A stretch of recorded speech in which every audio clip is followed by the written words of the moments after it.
waaw su xeexee ba du ma ko su bëree ma dàll yàlla suñu borom moo ma doy seede. yow ngay néew wax ji moo bari rek. yow ngay néew 40 jours. seede kii maa ngi ko amul fii sama place làmb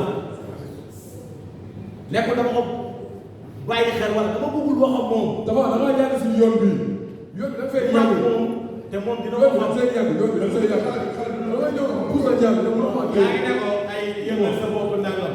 boppam la mën a naxal ay supporteram de. kii buñ dalantee. yàlla xam na ni maa nmoo gën a liggéey fukki junni. est-ce que yaa ko doole. c'est diggante jàmm. nee naa maa ko doole. maa ko dàq doole yàlla bu baax yow boo ko mënee sax yaa dégg na ko. man daama laa bu ñu déggee léegi. loolu loolu da koy bañ. man daama laa. man daama laa. léegi yéen wax ngeen si wàllu doole wax nañ si doole léegi ci biir géew bi ñu jàppante ci biir bëre ndox bi war a feeñ yéen ñaar.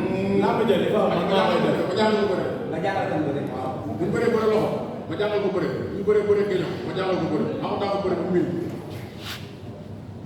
waaw. yaa boobu dëgg li ma la waxoon sànq laa lay wax. dëgg boobu dëgg rek. waaw dëgg. waaw da nga ko si kaw. booy da nga yow di nga lu leer naa lay wax. ma jàng incha allah.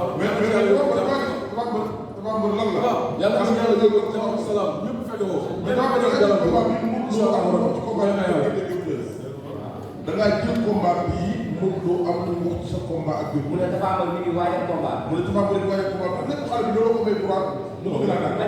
ba xam ne làmb ji dama ko foog xam fu ma ko teg respecté bis bi. maanaam kii nii ñooy leer bis bi. mais man si boppam teguma bis bi foofu noonu. man ko bàyyi may xaar. man maa ngi sama ginnaaw moom. yow da nga bàyyi nga bàyyi sama ko soog. làmb yi may xaar dañoo bàyyi. baaw a jaxal bu ma nekk kii. yow lii lay xaar ci bis bi. parce que booy yi.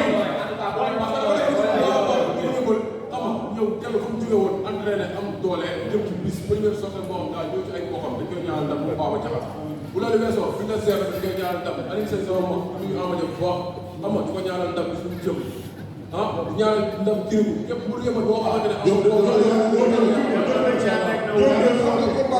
làmb ji nii la si am te fii lay yem. man déglu ma may ma daane ba pare. kii li may xaar si làmb du mën a kii. bés yi may xaar sama bët teguma ko si moom. moo tax may communiqué nii. dafa am billahi wallahi taala waaw jëm de yaa ngi man maa jël sama bët teg ko ci entraîné mo la sa dafa bu ñu entraîné ni sama kanam question bi laa lay laaj daal dañu bëgg a xam. mooy la. ndax combat bi xam nga fan la la mën a yóbbu ci sa carrière. waaw waaw.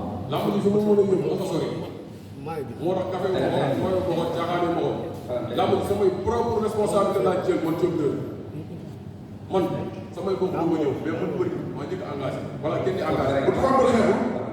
te comme lamb ji si kattanu yàlla bu baax am ne fi xeex doo gis jël xanaa mu arrière wala mu daw vraiment tey sant yu ma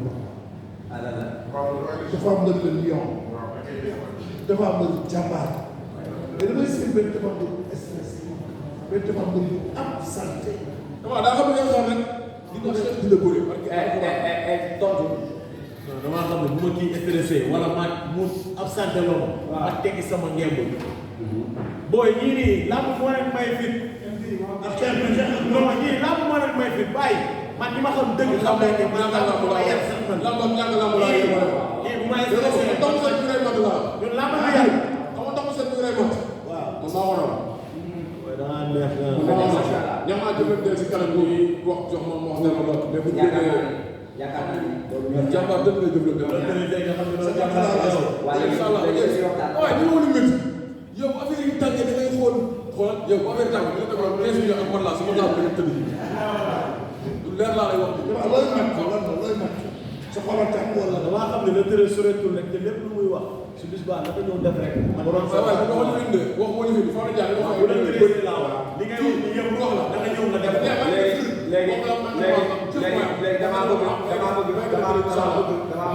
ñi leen di jàppale ngeen mën leen woo ba ñëpp dégg bàyyi ñu ngi leen nuyu bu baax a baax tey Fallou Ndiaye moom tey ñuy waajal suba 13 bisimilah. Modou maa ngi lay